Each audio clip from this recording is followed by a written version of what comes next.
The ballroom was a glittering ocean of crystal chandeliers and soft jazz, where every glass of champagne caught the light like molten gold.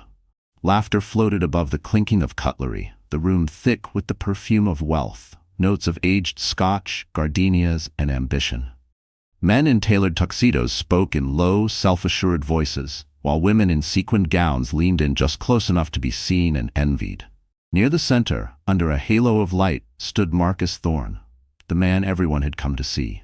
Tall, perfectly composed, the kind of smile that convinced bankers to sign blank checks.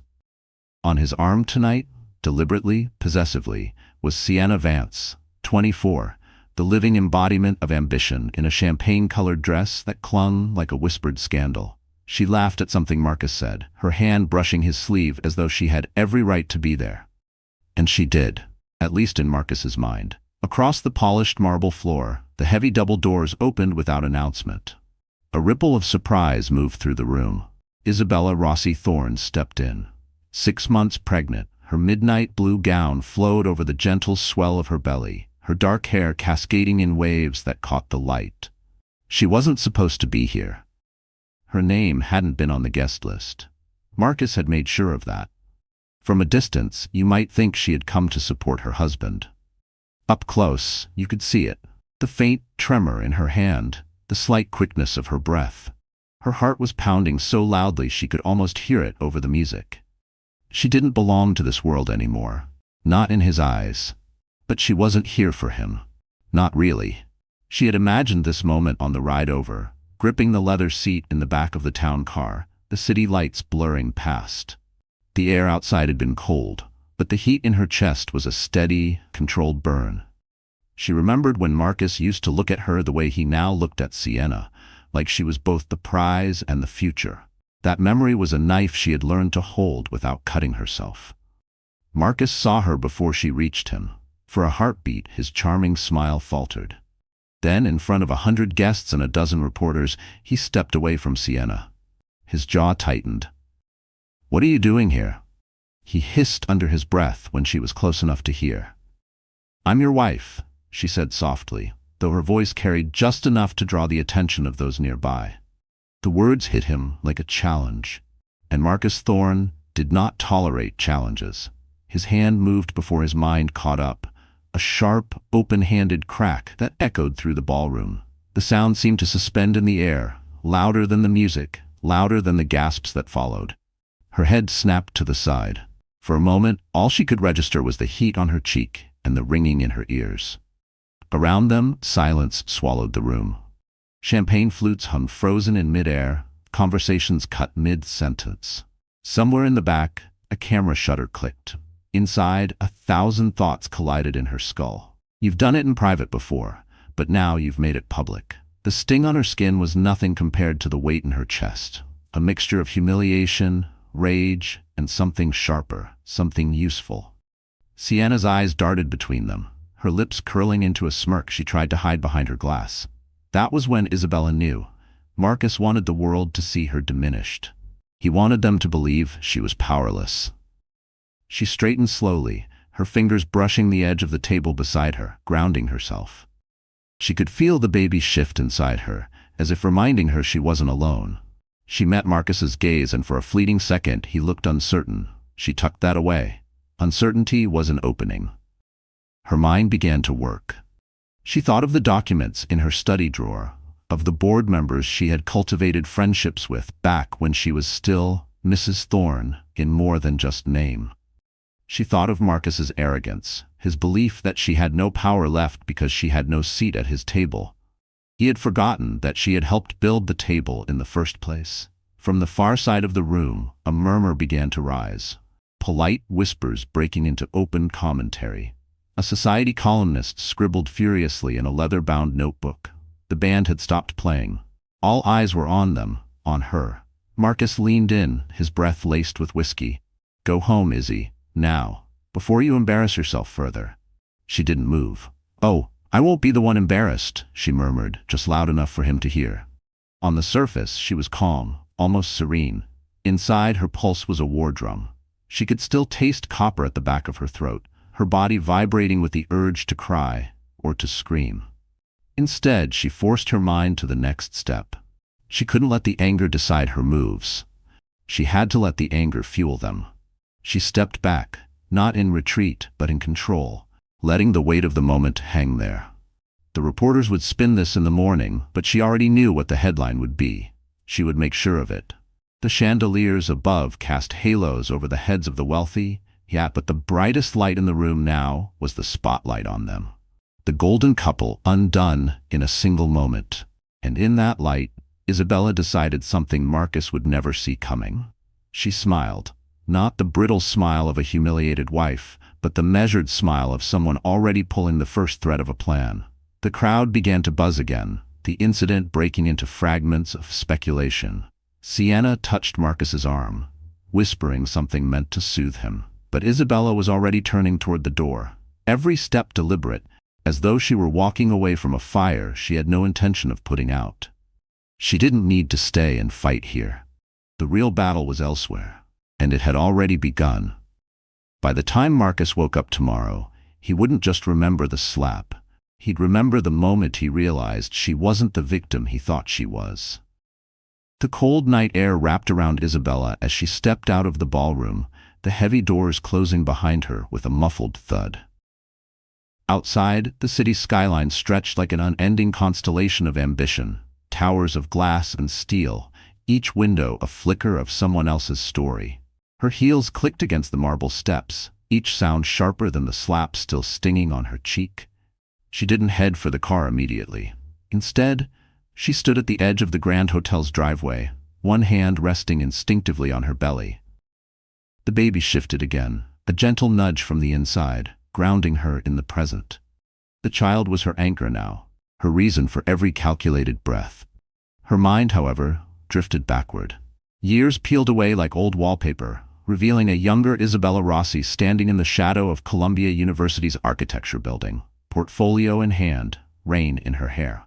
She had been 23 then, hungry, brilliant, and certain she would leave her mark on the city. She'd met Marcus at a fundraiser for urban housing, a man already known for flipping failing developments into gold. He'd been magnetic, a storm contained in a bespoke suit, with eyes that didn't just look at you, they assessed you. Back then, she had believed his attention was admiration. Now she knew it had been something else entirely. Recognition. Marcus had seen her potential, and he had wanted to harness it, bend it into the shape of his own empire. She remembered the first year of their marriage, when they had co-designed his company's headquarters. They'd spent nights sketching side by side, laughing over takeout cartons, their hands brushing as they passed blueprints back and forth. The building still bore her design signature, an atrium of light and air in the center, a symbolic heart she'd insisted on. Buildings need souls, she had said then. Marcus had agreed. But over the years, the soul had been bled out, both from the building and from their marriage. Her body remembered the smaller humiliations long before tonight's public one, the way Marcus had started correcting her at dinners with clients as though she were a junior employee. The whispered phone calls that ended when she entered the room. The lingering scent of Sienna's perfume on his cufflinks. Each one had been a brick in the wall he was building between them. The wind tugged at her hair, snapping her back to the present. A sleek black sedan pulled up, the driver stepping out to open the door. She slid into the back seat, the leather cool against her skin. "Home, Mrs. Thorne?" the driver asked. "Not yet," she said, her voice steady. "Take me to the office?" The driver hesitated for a fraction of a second. Marcus had forbidden her from company matters months ago. But he simply nodded and pulled into traffic. As the car wove through the city, Isabella's thoughts shifted to the here and now. The slap had been Marcus's mistake, not just morally but strategically. He'd given her a public incident, something tangible, something the media could sink their teeth into. And Marcus feared bad press almost as much as he feared losing control. She would use both. The phone in her clutch buzzed. She pulled it out to see a message from Marcus Hale, her attorney. "Saw the footage. We moved tonight?" Her fingers hovered over the screen. Tonight. It was sooner than she had planned. But then again, the best moves were the ones your opponent didn't see coming. She typed back, "Yes, begin the calls." She could almost hear him smile through the reply. "On it." Her gaze drifted to the window, where the city blurred into a tapestry of neon and shadow. She thought of her father, a carpenter who had died before seeing her graduate, and her mother, who had taught her that dignity was not something you begged for. It was something you protected, even if it meant walking away with nothing but your name. Isabella had learned that lesson young. She'd almost forgotten it in the golden years with Marcus, when love had been enough to make her believe in permanence. But permanence, she knew now, was an illusion. What lasted was what you built for yourself, and what you were willing to fight for. The car slowed in front of the Thorne Development building, its facade a gleaming testament to their shared past. Her chest tightened at the sight of it. She had poured her vision into every line of its design, imagining it as a monument to partnership. Now it was a fortress she intended to storm from the inside. Inside the lobby, the security guard looked up, startled. "Mrs. Thorne, Mr. Thorne isn't here." "I know," she said, offering a calm smile that didn't reach her eyes. "I'm not here for him." She rode the elevator to the 27th floor, the one with her old office, now officially unused, unofficially untouched. When the door slid open, the familiar scent of cedar shelves and lemon polish met her. Her desk was as she had left it months ago, a silent reminder that Marcus had never quite erased her from this place. She crossed the room, opened the bottom drawer, and pulled out a slim leather folder. Inside were copies of board voting rights agreements, some signed years ago, others more recent, all carefully kept without Marcus's knowledge. Alongside them was a list, names of allies, people who owed her favors, people Marcus had underestimated. Her fingers traced the list like reading Braille, each name a piece of the weapon she was about to assemble. For a moment, she let herself sink into the chair, closing her eyes. She could still hear the echo of the ballroom, the crack of the slap, the sharp inhale of 100 witnesses. The humiliation was still there, but it had cooled into something harder, sharper. She opened her eyes and looked out the floor-to-ceiling windows at the city below. "You wanted a spectacle, Marcus," she whispered to herself. "Tomorrow, I'll give you one." Her phone buzzed again. "Marcus Hale. First 2 board members on our side. The rest will follow once they hear why." "Good," she replied aloud, though there was no one to hear her. She glanced at the clock. Midnight was less than 2 hours away. In the corporate world, that was a dangerous hour. Too late for damage control, too early for a defense. Exactly the time she planned to strike. The baby shifted again, and she placed her hand over the movement. "We're going to be fine," she murmured, a promise as much to herself as to the child. Somewhere downtown, Marcus was probably raising another glass, confident that the worst thing his wife could do was leave quietly. He had no idea she was about to take everything he valued and leave him with the empty shell of his own pride. And by the time the sun rose, Marcus Thorne would wake to find that the company he had built was no longer his. While Isabella was in the quiet sanctuary of her old office, back at the gala, the night refused to end. The slap had left a ripple in the air, but Marcus was determined to stitch it shut with expensive liquor and louder laughter. He'd returned to the center of the ballroom, arm locked with Sienna's, flashing the kind of grin that made photographers forget they'd seen anything scandalous. But beneath that carefully composed smile, something darker churned. He could feel the eyes. Not the admiring eyes he was used to, but assessing ones. Calculating, suspicious. The people in this room weren't just socialites. They were investors, politicians, and board members. And they had just witnessed him lose control. From the far end of the room, Richard Latham, senior board member, silver hair and shrewd eyes, watched the couple. He had been with Thorne Development since before Marcus inherited the company. Marcus had always thought of him as an old man too cautious to be a threat. Tonight, however, Richard's gaze lingered on the empty space where Isabella had stood. He didn't approve of public messes, especially messes that might cost him money. Sienna leaned in to whisper, her perfume sweet and intrusive. "Don't let it get to you," she cooed. "She's just emotional." Marcus swallowed the last of his scotch, forcing the heat down his throat. Emotional was not the word he would use for Isabella. Strategic? Yes. Dangerous? Possibly. He'd been so sure he'd broken her months ago, when she left the company floor and stopped questioning his decisions. But tonight had reminded him that silence was not the same as surrender. Across the room, two junior board members, Claire Duval and Henry Cho, were locked in a low, urgent conversation. Their eyes darted between Marcus and the ballroom doors. They were young enough to still be swayed by influence, but smart enough to know that the company's image was as fragile as the crystal stemware in their hands. And right now that image had a crack running through it. "Did you see her face?" Claire murmured. "I saw everyone's face," Henry replied, sipping his champagne to mask the words. "If this goes public—" "It will," Claire interrupted. "There were cameras." Henry's jaw tightened. "Then maybe it's time we start thinking about contingencies." At another table, closer to the stage, the mayor's aide typed something into his phone. The message would find its way to the mayor within minutes, and from there, to the real power brokers in the city. Marcus's relationships were built on an image of control, stability, and charm. The slap had shaken all three. The jazz band resumed, but the notes felt thinner, as though the music itself knew something had shifted. Conversations picked up again, but the undercurrent had changed. What had been an evening of celebration was now a web of whispered speculation.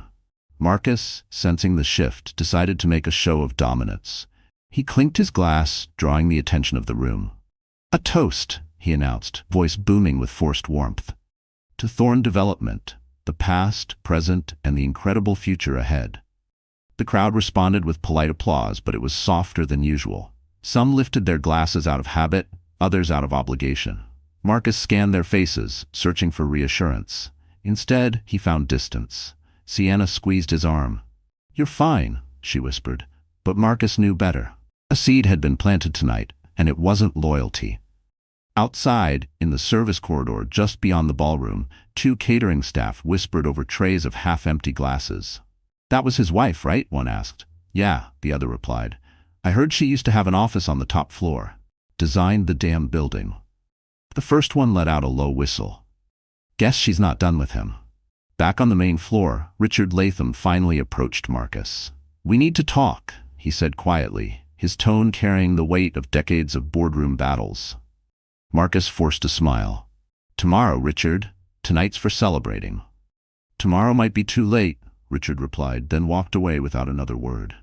The comment clung to Marcus like a bad scent. He poured himself another drink. Ignoring Sienna's disapproving glance, he needed to remind himself who he was: untouchable, unstoppable. But as he raised the glass, he caught sight of Claire and Henry speaking to Richard in the corner, their heads bent together like conspirators. He told himself they were talking about something else. He almost believed it. Meanwhile, across the city, Isabella was on the phone with Marcus Hale. His voice was calm but urgent. "I've already spoken to Claire and Henry. They're leaning our way. Richard's next. He won't protect Marcus if it means risking his own shares." Isabella closed her eyes for a moment, letting the words sink in. The baby shifted again, almost as if responding to the quiet triumph in her chest. Hale continued. "You understand, once we start this process, there's no undoing it. By morning, the board will have to choose between him and the company." "They'll choose the company," Isabella said softly. "And I'll make sure they know I am the company." Her old office felt less like a relic now, and more like a command center. On her desk, she spread out the documents from the leather folder, arranging them in the order they'd be needed. Her mind moved through the sequence: calls to make, leverage to apply, the exact moment to release the footage of the slap to the press. She'd thought about revenge before, in flashes of anger, but this was different. This was strategy. This was war. And Marcus had fired the first public shot. Back at the gala, the tension was building in ways Marcus didn't yet understand. The alliances he thought were solid were already beginning to shift beneath him. Every handshake tonight carried a question. Every smile had a shadow behind it. The night wound down slowly, the last guests trickling out, murmuring their polite goodbyes. Marcus stood near the exit, offering each of them the charm he was famous for. But when Richard passed him without a handshake, Marcus felt the smallest crack in his armor. Sienna slipped into her coat, her voice a purr. "Come on, let's go home." Marcus nodded, but as they stepped into the waiting car, he glanced back at the empty ballroom. The chandeliers still glittered. But the room felt colder, emptier. He didn't know it yet, but the gala hadn't been a celebration. It had been the opening move of a game he was no longer winning. And while Marcus believed the night was over, Isabella was just beginning to play her hand. The footage surfaced at 5:47 a.m. It began as a 30-second clip posted by an anonymous account on a gossip site known for swallowing reputations whole. The shaky camera phone video caught the glimmer of the chandeliers, the polished marble floor, and then Marcus's hand connecting sharply with Isabella's face.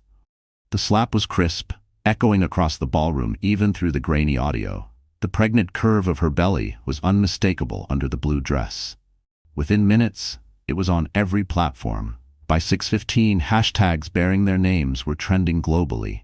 Screenshots of Sienna's smirk in the background became memes, each caption sharper than the last. Morning news anchors murmured about a shocking incident, while legal analysts speculated on possible consequences. Marcus woke to the sound of his phone vibrating relentlessly on the nightstand. He blinked at the sunlight spilling across the bedroom, head pounding from the whiskey. Sienna stirred beside him, scrolling her own phone, her expression frozen. "Marcus." Her voice was thin. "It's everywhere." He reached for his own device, thumbing through the flood of missed calls, messages, and news alerts. When he finally saw the video, his stomach dropped. It wasn't just the act, it was the context. The way Isabella had looked at him afterward, calm and steady, had translated on camera into something dangerous. Composure. Sienna was saying something, damage control, statements, lawyers, but the words blurred. Marcus's mind was already racing ahead. Who had filmed it? Who had sent it out? And why so fast? The answer, he suspected, was sitting in that old office downtown, hands on a leather folder. By 7 a.m., Thorne Development's PR director was at the penthouse, hair unbrushed, still in yesterday's clothes. "We need a statement now," she said, setting her laptop on the coffee table. "Something apologetic, something about stress, misunderstanding." "Absolutely not," Marcus cut in. "We don't apologize for private matters." "This wasn't private," she snapped. "You did it in front of 300 people, half of whom own stock in your company. The other half work for the press." Marcus's jaw clenched. He turned to Sienna. "I'll handle this." But the problem was already out of his hands. At 7:23, an emergency board meeting was scheduled for noon. The alert hit Marcus's inbox like a warning shot. He called Richard Latham immediately, but the call went to voicemail. He left a terse message, then tried Claire and Henry. Neither answered. By 8, financial blogs were running op-eds about corporate ethics and leadership optics. A former Thorne Development executive tweeted that Isabella had been the true visionary behind the company's flagship building. Her followers ran with it, reframing Isabella from humiliated spouse to wronged architect. Meanwhile, Isabella sat at her desk in the 27th floor office, the morning light spilling across her papers. She'd been awake all night, orchestrating calls, feeding the right people just enough information to act. The video had been sent to the gossip site by a friend of hers. A friend who owed her more than one favor. She watched the news coverage without flinching. The clip played again and again, each time solidifying the narrative. Marcus Thorne, abusive and arrogant. Isabella Rossi Thorne, poised and pregnant. Marcus Hale called at 8:15. The meeting's set. Richard's on our side. Claire and Henry too. That's enough to force a leadership vote if we move fast.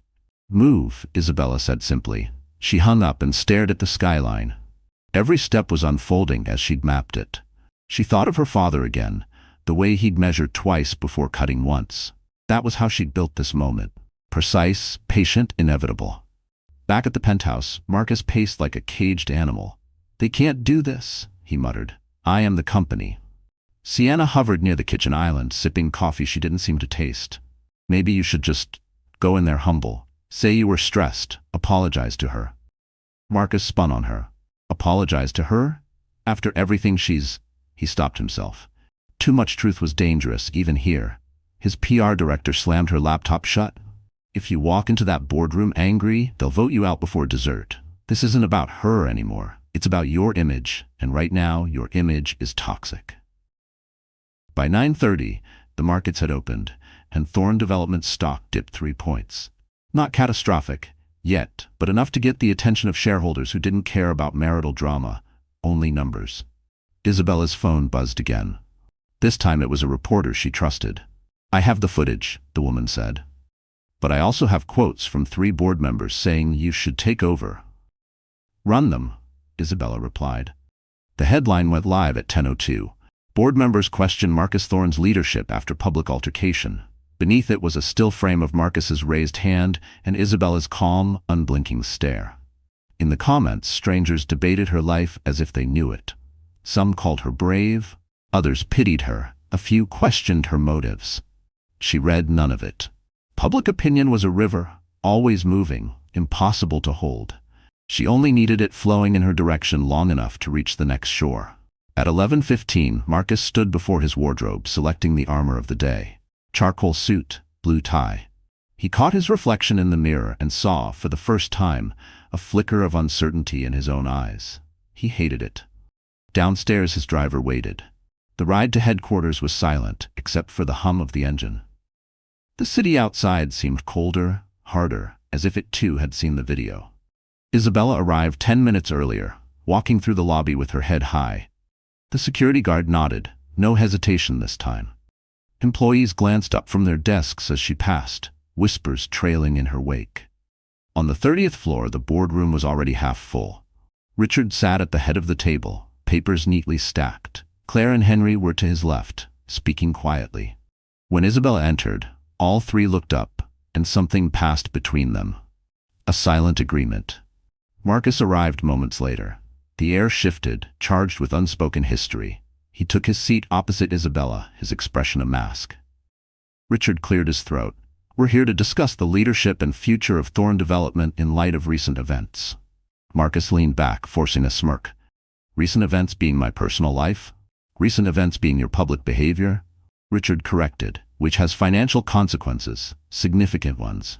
Isabella said nothing, only watching him. The silence pressed in, heavier than any argument.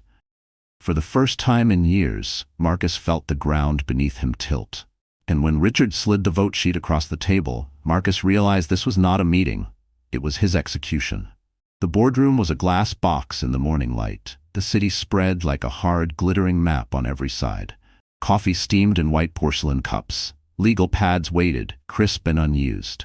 A bowl of pale green orchids sat in the center of the table, delicate and absurd against the tension that crackled in the air.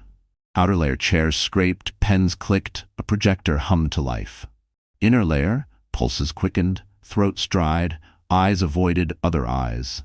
Deep layer, unspoken calculations, debts remembered, favors weighed. Richard Latham adjusted his glasses and looked around the table. Let's come to order. His voice carried decades of rooms, just like this. This emergency session is about leadership, fiduciary duty, and risk. Marcus leaned back as if on a throne he had commissioned. The charcoal suit was immaculate, the smile engineered, but a vein pulsed at his temple. He scanned faces. Claire, Henry, the outside counsel dialing in, the compliance chief staring at the folder before her. He did not look at Isabella. Sienna had not been invited. He resented that more than he admitted. Richard nodded to the compliance chief. Miss Patel, please summarize what's changed since last night. Share price down 3.8% in first hour, she said, voice precise. Advertisers and anchor tenants requesting meetings. Our primary lender transmitted a covenant review notice at 10:07. Morals clause may be implicated. HR received 2 internal complaints. Hostile environment, reputational harm. Marcus raised a hand, polite but cutting.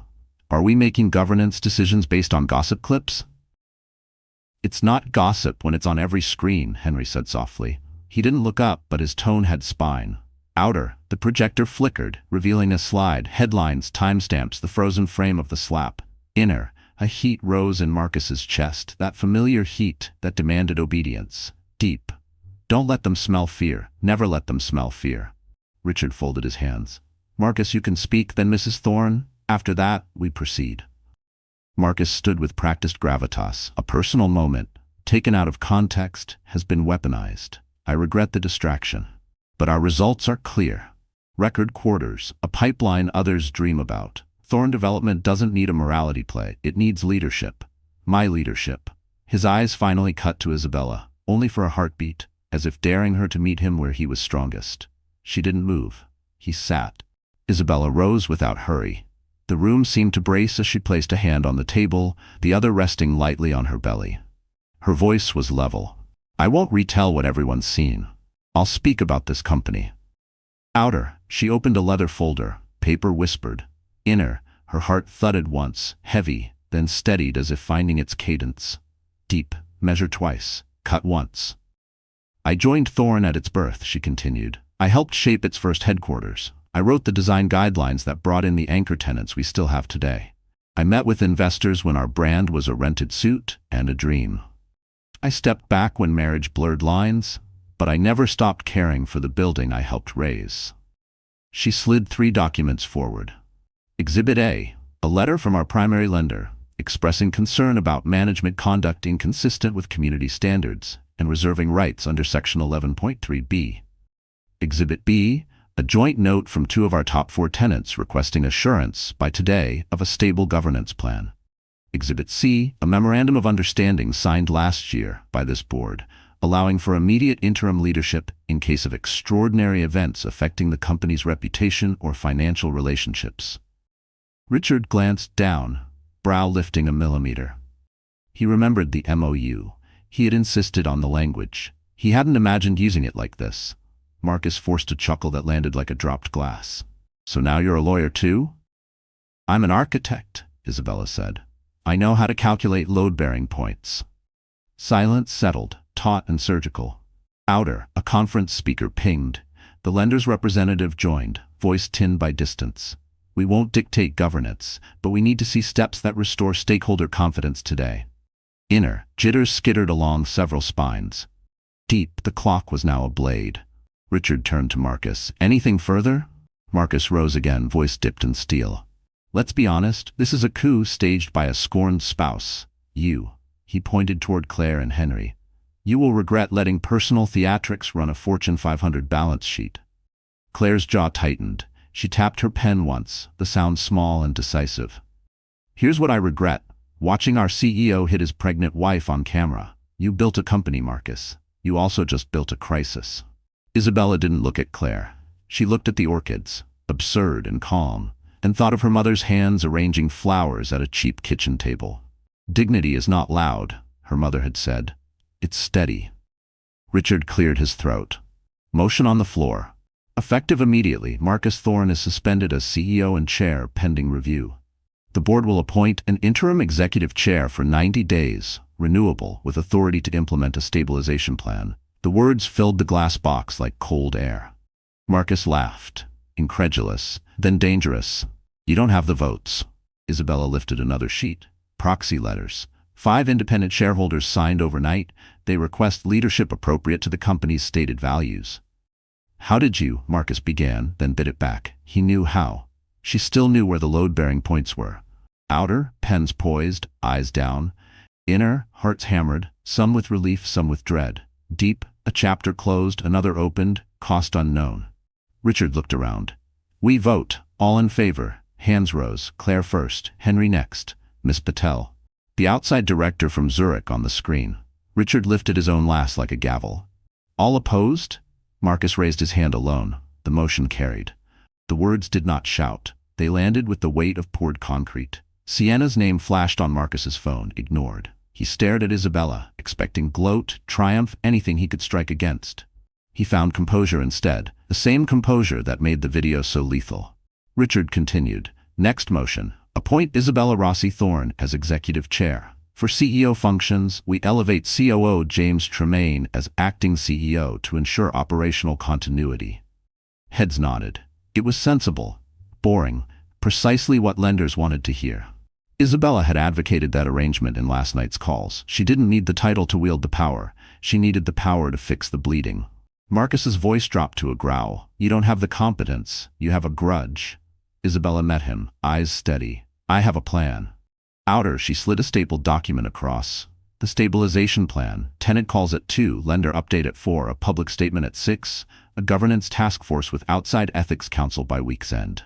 Inner, relief and resolve braided in her chest. Deep, this isn't vengeance. This is repair. The vote was quicker this time. Carried. Richard exhaled. Security will escort Mr. Thorne for device collection and access revocation. Marcus, you'll receive notice of the review parameters within the hour. For a breath, the city went soundless beyond the glass. Then the building's HVAC whispered, and footsteps approached from the hall. Marcus's chair scraped back. "You think you can erase me? The name on this tower is mine." "No," Isabella said almost gently. "It was ours. You decided otherwise." A memory rose unbidden. The two of them on a concrete slab before the atrium existed, wind in their hair, marker stains on their fingers, his arms slung around her shoulders as he said, "We'll build something that outlives us." She had believed him. Perhaps he had believed himself once. Outer, the door opened. 2 security officers waited, eyes averted, respectful. Inner, rage flashed through Marcus, hot and blinding, then ebbing a metallic taste. Deep. "Don't beg. Don't break. Not here." He straightened his jacket. "Enjoy the optics," he said to the room. To Isabella, "This isn't over." She didn't answer. She was already turning the plan's first page. Richard gathered the orchids and set them gently aside, as if clearing the center of the table for new blueprints. "We have press waiting in the lobby," he said. "Mrs. Thorne, are you ready?" Isabella inhaled once, slow. The baby nudged, a small, insistent reminder of what mattered beyond glass and steel. "Measure twice," she told herself one last time, then step forward. She rose, and as the boardroom door swung open to a wall of cameras and questions, Isabella realized the most dangerous part wasn't winning the vote, it was what she had to say next. The sun had barely risen, but the city was already alive with the metallic buzz of early morning traffic and the hum of news vans idling outside the Thorne Holdings building.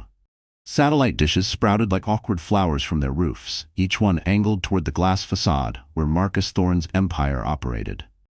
Inside the lobby, the marble floor reflected the staccato flashes of cameras as reporters jostled for position, their voices a chaotic chorus. "Marcus, is it true your wife now controls the majority stake? Mr. Thorne, do you have a statement about the board's emergency vote? Marcus, will you resign as CEO?" The questions landed like blows, each one chipping away at the composure he was so famous for. He ignored them all, his jaw locked, his eyes hidden behind dark aviators. But the tension showed in the stiff set of his shoulders, in the way his hand tightened around the strap of his leather briefcase. Outer layer. In the penthouse suite 30 floors above, Sienna Vance, the mistress, paced barefoot on the cold hardwood, her silk robe fluttering around her knees. The city stretched out beyond the floor-to-ceiling windows, indifferent to her panic. The muted TV screen showed Marcus arriving at the building. The scrolling headline in bold read, "Thorne Power Shift. Wife holds controlling shares."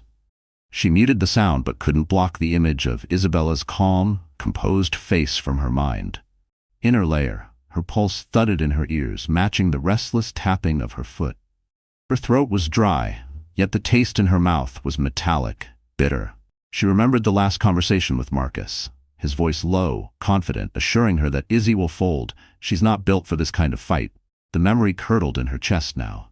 Deep layer. She's not supposed to win. She's not supposed to matter anymore. I'm supposed to be the one on his arm, in the boardroom, in the papers. How did she turn it around so fast? The thought stung worse than jealousy. It was the cold fear of someone who realized they might have bet on the wrong man. Marcus's morning was no better. In the boardroom, the tension was palpable.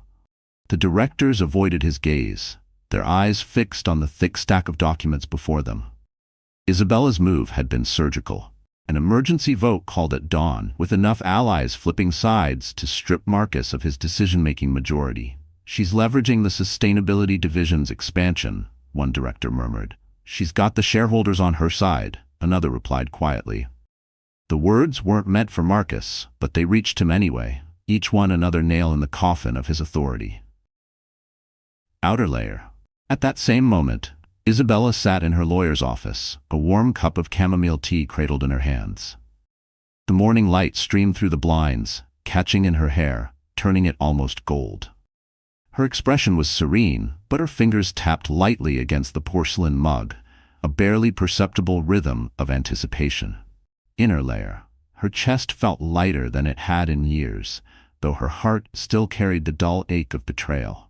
The sight of Marcus slapping her, the sting on her skin, the cold humiliation in front of Sienna, it was all still there, but it no longer controlled her. Deep layer. This isn't revenge for me, it's protection. For Leo, for the life he deserves. If Marcus wants war, I'll give him one, but it will be the kind he can't win with money or charm. Her lawyer, David Holbrook, leaned forward. The press is circling. They'll want a statement. If we don't give one, Marcus will control the narrative. She sipped her tea, considering. Let him talk. The more he tries to defend himself, the more he'll reveal. In the penthouse, Sienna's phone rang. It was Marcus. She hesitated before answering, letting it buzz twice more, as if buying herself time to pull the silk robe tighter to summon the sultry confidence she was known for. When she picked up, his voice was low, tight. Pack a bag. We're leaving the city for a few days. Her stomach flipped. Leaving? Marcus, the press. I said pack. I'll explain later. Deep layer. He's running. God, he's actually running. That's not the man I signed up for. Outer layer. Down on the street, a reporter broke from the crowd, chasing Marcus's black car as it pulled away from the building. Mr. Thorne, how does it feel to be outmaneuvered by your pregnant wife? The question sliced through the morning air like a thrown knife. Marcus didn't answer, but inside the car, his hands gripped the steering wheel until his knuckles blanched. His reflection in the rearview mirror was a stranger, one who'd lost control and didn't know how to get it back. Inner layer. A tightness coiled in his gut, heavier than anger. It was the slow, creeping dread of a man realizing he had underestimated the wrong opponent. Deep layer. She's not the same woman I left. And God help me, I don't know what she's going to do next.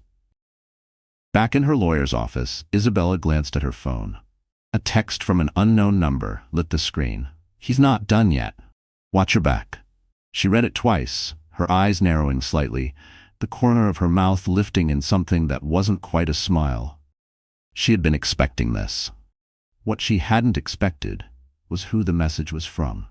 The message on Isabella's phone was still glowing when David Holbrook noticed her expression change.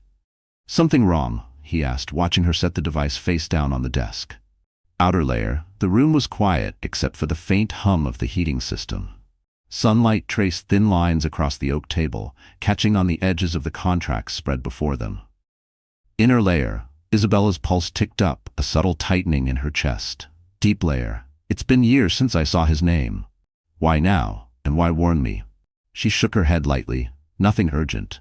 Let's go over the press statement draft. But in her mind, the words from the message kept circling. Familiar handwriting transposed into digital type. She hadn't heard from Elias Carter since the day he left Thorne Development under a cloud of rumors. Back then, Marcus had called it creative differences, but Isabella knew better. Elias had discovered irregularities in the acquisition books, and Marcus had made sure he was exiled before he could speak. Now, Elias was reaching out to her. And if his warning was real, Marcus wasn't retreating, he was repositioning. Across town, Marcus sat in the back of a private club's mahogany-paneled dining room. The air smelled of cigars and aged whiskey, the quiet murmur of other conversations providing cover. In front of him was a man in a charcoal three-piece suit, his cufflinks gleaming discreetly under the dim light. Outer layer, a single crystal tumbler of scotch, sat between them, untouched. Inner layer, Marcus's stomach was a knot, but his voice stayed smooth. Deep layer. If the board wants war, they'll get war. Isabella thinks she's got the upper hand. She doesn't know the people I can bring into this. The man across from him was Victor Crane, a financier with a reputation for corporate takeovers as swift as they were ruthless. Marcus had once avoided working with him, the kind of man who treated laws as polite suggestions. Now, necessity stripped away those reservations. She's holding the shares, Marcus, Victor said, but I can make them worthless. Leverage debt, trigger covenants, force asset sales. If she's not holding anything valuable, the throne's empty again. Marcus nodded slowly, mind already turning over the angles. Do it, quietly, and make it hurt. Back in her lawyer's office, Isabella excused herself for a moment and stepped into the hallway. She dialed the number she had memorized years ago, but never used again. Elias answered on the second ring. You got my message, he said without preamble. I did, Isabella replied. Outer layer, she leaned against the cool wall, the faint scent of fresh paint in the corridor. Inner layer, a mix of wariness and curiosity curled through her. Deep layer, I need to know if you're here for justice or revenge of your own. Marcus is reaching out to Victor Crane, Elias said. If Crane moves, the company's assets could be locked or devalued before you can stabilize. And you're telling me this because? Because I know what that man cost me, and I see he's about to cost you more. A pause. Also, because I still have files from when I was CFO. Files Marcus never knew I kept. Her mind clicked into strategy mode. Send them to me. Not over the phone, Elias said. Meet me tonight. 9 o'clock, the old Piermont warehouse. She hesitated only a beat. I'll be there. Meanwhile, Sienna sat in the penthouse, the robe gone, replaced by jeans and a loose sweater. She stared at her phone, scrolling through headlines, each one worse than the last. Outer layer. Rain had begun to patter against the wide glass windows. Inner layer. Her throat tightened every time Isabella's name appeared. Deep layer. If Marcus goes down, I go down with him. I need to find a way out before that happens. She opened a messaging app and typed quickly. We need to talk. I have information you'll want. She addressed it to an unlisted number, one that didn't belong to Marcus. By late afternoon, Isabella's legal team had finished the draft press statement. It was measured, professional, and impossible to twist. Thorne Development affirms its commitment to ethical leadership and operational excellence. The board has appointed Isabella Rossi Thorne as executive chair to ensure stability during this transition. She approved it without changing a word. Outer layer. Outside the window, the sky had shifted to that muted gold of early evening, the city slowing but never stopping. Inner layer. Her muscles ached from hours of stillness and meetings, but her mind was sharper than it had been in years. Deep layer. Tonight could change everything. Again. At 8:45 p.m., Isabella arrived at the Piermont warehouse. The building loomed in the dark, its rusted metal siding whispering with the wind coming off the river. She stepped inside, her heels echoing on the concrete floor. The air smelled faintly of oil and damp wood. Elias was already there, leaning against a pillar, a slim briefcase at his side. Outer layer. He looked older, lines carved deeper into his face, but his eyes were alert. Inner layer. She felt a flicker of something like trust, though she buried it quickly. Deep layer. If this is a trap, I need to be ready. He set the briefcase on a nearby table, snapping it open. Inside were neatly organized folders, each labeled with dates and project codes.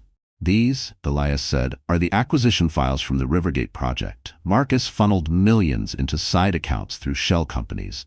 It's fraud. And if it comes out, he's not just losing the company, he's facing prison. Isabella's breath was steady, but her pulse quickened. She flipped through the documents, the weight of the paper oddly satisfying in her hands. What do you want for these? She asked. Nothing, Elias said. Just make sure he can't do to you what he did to me. For a moment, neither of them spoke. The rain outside had picked up, drumming softly against the warehouse roof. She closed the briefcase and looked at him. This will end him. Elias's mouth twitched. Then you'd better be ready for what comes after. She was about to respond when her phone buzzed again. This time, it was a photo. Marcus, sitting in a dimly lit room with Victor Crane, leaning in close, papers spread between them. The caption read, "He moves tonight." And in that moment, Isabella realized she wasn't the only one planning a strike before morning. The rain had stopped by dawn, leaving the city washed and sharp-edged. Isabella stood in front of her bathroom mirror, the steam from the shower curling into the air around her. For the first time in months, she didn't see exhaustion in her own eyes. She saw focus. Outer layer? The marble countertop was littered with makeup brushes, compacts, and the silk scarf she'd once worn during investor tours. The morning light slanted in through the tall window, catching the faint shimmer of her dress, deep emerald, cut to move with her instead of constricting her. Inner layer. Her hands were steady as she applied a final line of eyeliner. She hadn't dressed like this for Marcus in years. She wasn't dressing for him now. Deep layer. If they're going to see me, they'll see the woman who built this, not the one he tried to break. David Holbrook arrived at 8 sharp, a folder under his arm. Your first interview is at 10, then the shareholder luncheon. Cameras everywhere. I want them, Isabella said simply. Let them record everything. While Isabella prepared for her reemergence, Marcus sat in Victor Crane's private office. The blinds were drawn, the room heavy with the scent of leather and old paper. Victor slid a set of documents across the desk, complex financial instruments that could drain Thorne Development's liquidity within days. Outer layer. Marcus tapped a pen against the table, the the click echoing in the dim room. Inner layer. His confidence was a thin shell, held together by habit. Deep layer. If she wants to play public, I'll play private. By the time she realizes, it'll be too late. Victor leaned back. By tonight, half her war chest will be frozen. She won't be able to fund her projects. Investors will panic. Marcus nodded, a grim smile on his face. Do it. At 9:30, Isabella's car pulled up to the steps of the city's most exclusive business club. Reporters swarmed instantly, cameras flashing, microphones thrust forward. Outer layer, the sound was a roar, questions overlapping, shutters snapping, her heels clicking steadily on the stone. Inner layer, the hum in her chest wasn't nerves, it was energy, sharp and clean. Deep layer, let them look, let them write. I'll feed them the truth I choose. Inside, she took the stage at the shareholder luncheon. Her emerald dress caught the light, her posture was a study in command. She spoke without notes. Thorn Development, she began, is not just a company. It is a vision built brick by brick, deal by deal, on the trust of those who invest their time, money, and belief in us. That trust was shaken this week. My job is to restore it, completely. Outer layer, heads nodded around the room, pens scribbled, phones recorded. Inner layer, her pulse quickened when she caught sight of a familiar face in the back, Sienna. Deep layer, what is she doing here? Sienna approached after the speech, her smile brittle. Nice speech, Izzy. Very presidential. Why are you here? Isabella asked flatly. I thought you might want to know, Sienna said, lowering her voice, that Marcus isn't just licking his wounds. He's coming for the company's accounts, and he's using Victor Crane to do it. Isabella didn't react outwardly. And you're telling me this because when he goes down, I don't want to go with him. Sienna's eyes flickered with something between fear and calculation. And maybe because I don't like being the second act in someone else's play. By noon, Isabella was back in her office, Elias Carter waiting with a laptop. Crane's moves are traceable, he said, fingers flying across the keys. If we catch him in the act, we can not only block him, we can make it public. That would make Marcus radioactive to any serious investor. Outer layer. The laptop screen glowed in the dimmed office, numbers scrolling like code in a spy thriller. Inner layer. Isabella felt a spark of satisfaction watching the trap take shape. Deep layer. This isn't just defense anymore. This is the strike. At 2 o'clock, David Holbrook returned from a call with the bank. They've agreed to delay any action on accounts until they speak with you directly. That gives us a window, small, but enough. Isabella nodded. Good. Get me a meeting with the head of compliance at 4. And call the press. We're adding a public Q&A to tonight's event. By late afternoon, the transformation was complete. The cautious, retreating figure Marcus had pushed out of the boardroom months ago was gone. In her place was a leader, sharp, unshaken, visibly in control. Outer layer. The event hall's chandeliers blazed to life as the first guests arrived. The press clustered at the back, their cameras trained on the stage. Inner layer. Isabella's breath was steady. Her hands rested lightly on the podium as she waited for the signal. Deep layer. This is where I bury the image he built of me and replace it with the truth. She began the Q&A with controlled precision, addressing financial stability, project timelines, and governance reforms. Each answer was confident, concise, and on message. The investors leaned forward, reassured. Then a reporter in the second row stood. Mrs. Thorne, what do you say to allegations that Marcus Thorne is actively working to undermine Thorne Development's financial stability? Outer layer. A hush fell over the room. Cameras zoomed in. Inner layer. Isabella felt the tiniest smile tug at her lips. Deep layer. Thank you for asking exactly what I wanted on record. I say this, Isabella replied. Any attempt to destabilize this company will be met with immediate and decisive action. We have systems in place, evidence on file, and the full support of our shareholders to protect what we've built. Thorne Development will not be bullied by anyone, no matter their last name. The room erupted in applause. In a corner, Elias sent a silent text to her phone. Crane's funds are moving now. We're in. She stepped away from the podium, excusing herself just long enough to read the next line of the message. You have 1 hour to pull the trigger. After that, the trail goes cold. And as Isabella walked back into the bright lights, she knew the next move wouldn't just defend her empire, it would decide who owned it by midnight. The applause from the Q&A still echoed in Isabella's ears as she stepped backstage, the heat from the stage lights fading against her skin. David Holbrook was already there, phone in hand, urgency in his eyes. "They're moving the money now," he said. "Elias has everything. Account numbers, transfer logs, shell companies. If we file with the SEC before the funds settle, it's game over." Outer layer, the hallway smelled faintly of coffee and fresh paint, the buzz of conversation from the ballrooms seeping through the heavy curtains. Inner layer. Isabella's heartbeat slowed deliberately. She had trained herself to think in crisis, not react. Deep layer. This is it.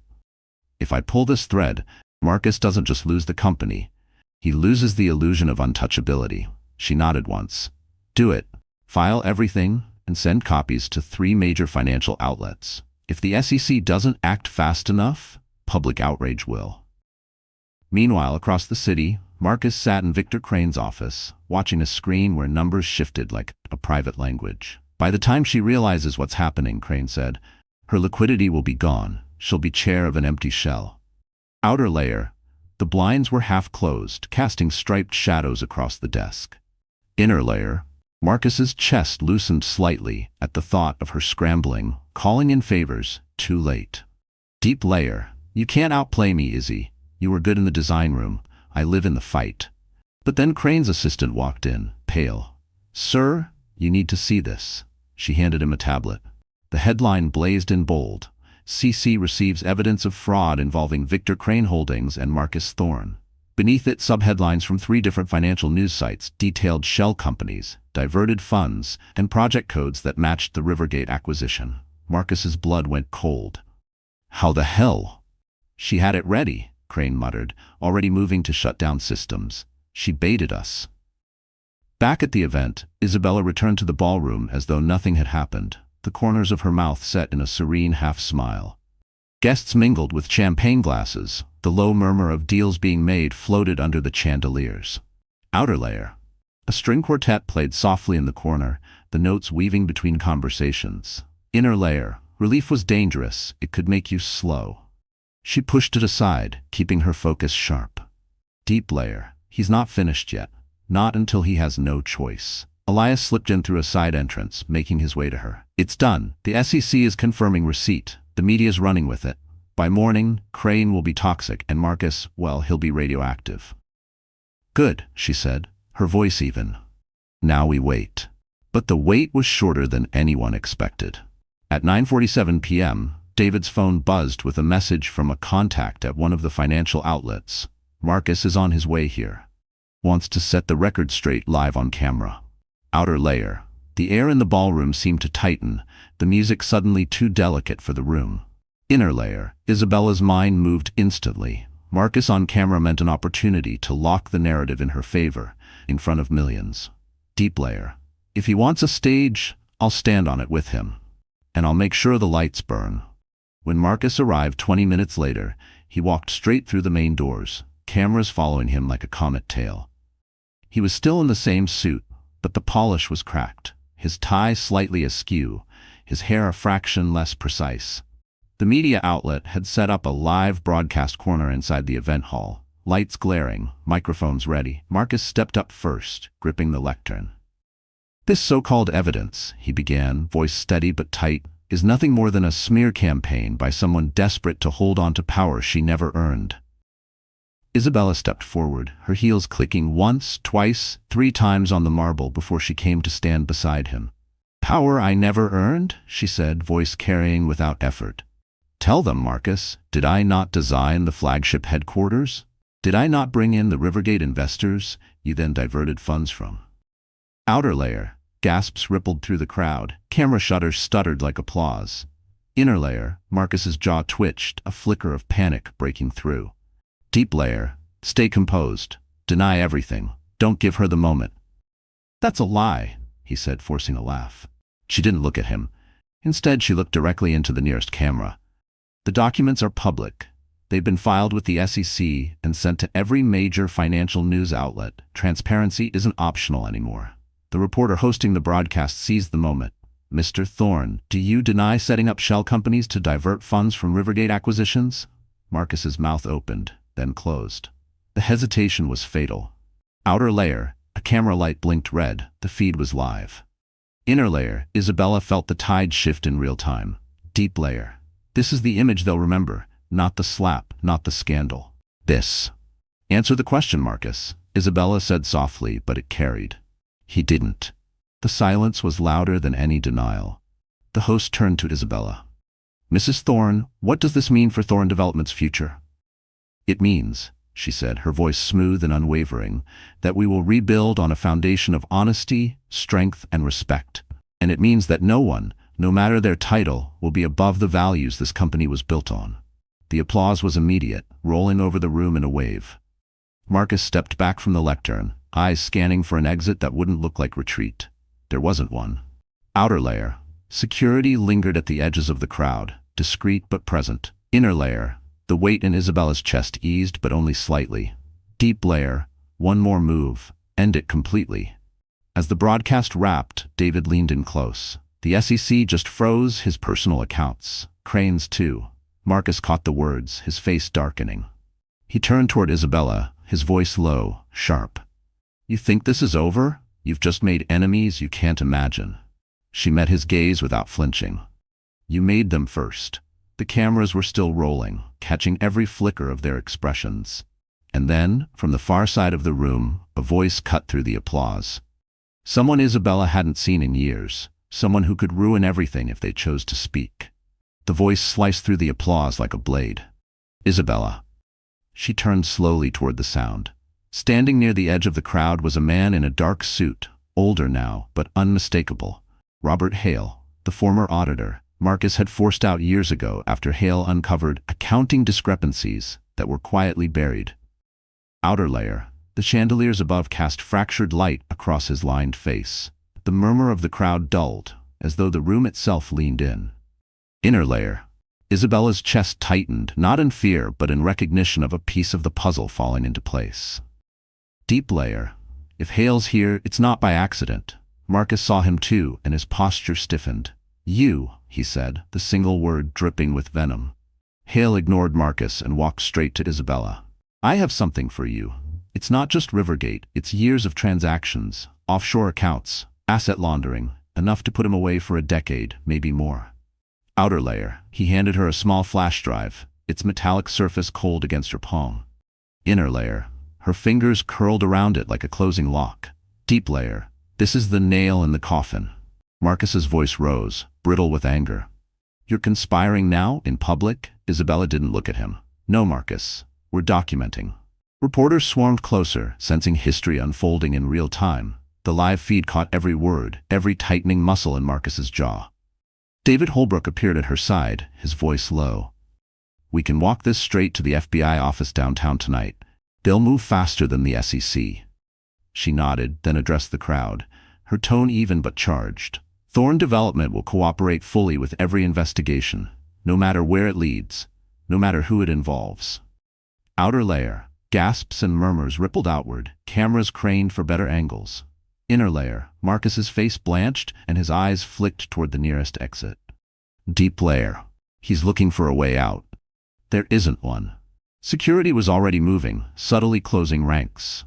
A pair of uniformed officers entered from the back, likely called by the media outlet's legal team once the fraud allegations became public. Marcus took a step back. You won't survive this either, Izzy. When they drag me down, they'll drag you with me. She turned fully to him now, her voice quiet enough to make him lean in, ensuring the cameras caught the intimacy of the moment. No, Marcus, I survived you. This is nothing. Outer layer. The officers reached his side, speaking low. Marcus's reply was sharp, defensive. Inner layer. A strange calm settled over Isabella, like a final storm passing. Deep layer. It's over. For him and for the version of me he thought would never fight back. The officers escorted Marcus toward the exit. Flashes erupted as he passed through the crowd, his name shouted not in admiration but accusation. Victor Crane was nowhere to be seen, already in hiding, his name appearing on breaking news tickers across the country. Once Marcus was gone, Isabella turned back to the podium. Ladies and gentlemen, thank you for your patience tonight. Thorne Development's future is secure. We will rebuild, better than before. The applause was thunderous this time, untainted by the tension that had shadowed the earlier ovation. Investors pressed forward to shake her hand. Reporters shouted questions she didn't need to answer. Later, in the quiet of her office, she plugged the flash drive into her laptop. Hale's files were meticulous, damning in their detail. She forwarded them to David, to the FBI, and to a private archive she kept under a name only she knew. Outer layer. The desk lamp cast a warm pool of light across the papers still spread before her. Inner layer. She felt the slow exhale of months' worth of battle leaving her body. Deep layer. I thought winning would feel like revenge. It feels like breathing. Elias arrived a few minutes later, leaning in the doorway. It's done. He won't touch this company again. Good, she said. Now we make sure the people who built this place the right way get to keep building. He gave a small nod. You did well, Isabella. After he left, she walked to the floor-to-ceiling window overlooking the city. The lights below shimmered like a living map, each one a story, a deal, a dream. She rested a hand on her belly. The baby kicked once, firm and sure. Outer layer, the glass was cool under her palm. Inner layer, a warmth bloomed in her chest that had nothing to do with the victory. Deep layer, we'll be okay. You'll grow up knowing strength isn't loud, it's steady. The next morning's headlines were unanimous. Thorne dynasty falls. Isabella Rossi Thorne leads rebuild. Photos of her from the previous night, emerald dress, head high, eyes unwavering, dominated the front pages. Marcus's image was smaller, grainier, framed between two federal officers. Calls poured in from allies, from old friends, from people who had once kept their distance but now wanted to be part of the new Thorne era. Isabella took only the necessary ones, delegating the rest. This was not the time to bask. It was the time to solidify. By week's end, the FBI had formally charged Marcus and Crane. Asset freezes turned into asset seizures. Thorne development stock, after an initial dip, began to climb. Tenants who had been considering leaving signed renewed leases. In the boardroom, Richard Latham raised a toast. To new foundations. Isabella smiled, the weight in her chest now replaced with something lighter. To building right. Outer layer. Glasses clinked, the sound bright and clear. Inner layer. She allowed herself a moment to enjoy it. Deep layer. This is how it should have been all along. That evening she walked out of the building into the cool night air. No cameras this time, no shouting reporters, just the hum of the city moving forward. She hailed a cab instead of taking the car. As it pulled away, she looked back at the building's illuminated sign, Thorne Development. For now, the name would stay. It was part of the history, good and bad. But one day soon, she would put something new there. Something that wasn't just his legacy, but theirs. Outer layer. The cab's engine rumbled softly, streetlights sliding across her face.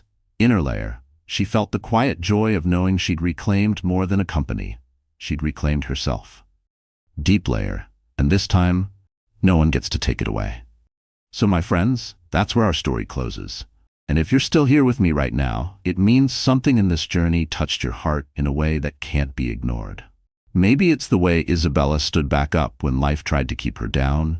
Maybe it's how truth eventually crushed the lies. Or maybe it's because deep down, you know you've faced your own Marcus in life. Someone who underestimated you, betrayed you, or thought you'd never find the strength to fight back. The Stoics remind us, you have power over your mind, not outside events. Realize this, and you will find strength. Marcus Aurelius. Isabella couldn't control Marcus's actions, the betrayal or the public humiliation, but she could control her response. She could choose dignity over despair, action over fear, and so can you. Life will hand all of us moments where we're pushed into a corner. What matters isn't the corner, it's the choice we make in that moment. Do we stay there? Or do we, step by step, claim our way out? Epictetus once said, "It's not what happens to you, but how you react to it that matters." That's not just philosophy, it's survival. And healing? It's not always about forgiving the other person. Sometimes it's about forgiving yourself for staying too long, for believing too much, and then letting go with your head held high. If this story has sparked something in you, whether it's courage, hope, or even just the reminder that you are stronger than you think, then don't keep it to yourself. Like this video, share it with someone who needs it, and subscribe so we can keep telling stories that lift you up, even when the world tries to pull you down. Because in the end, Stories like Isabella's aren't just about her victory. They're about reminding you that yours is still possible.